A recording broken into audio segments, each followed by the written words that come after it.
Hello everyone, today we are going to learn basic CorelCAD tutorial how to use Helix command. For the first I will change into isometric view.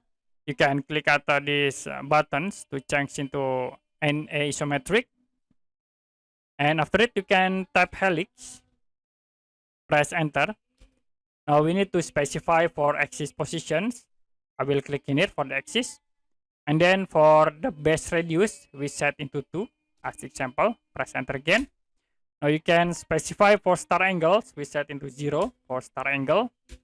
And then specify for the top radius. We set into 2 again. And press enter.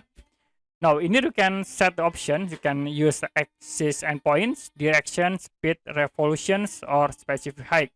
So in here I will change for the pitch. You can type P. Press enter. And we set pitch into 2, press enter again. Now you can set for height.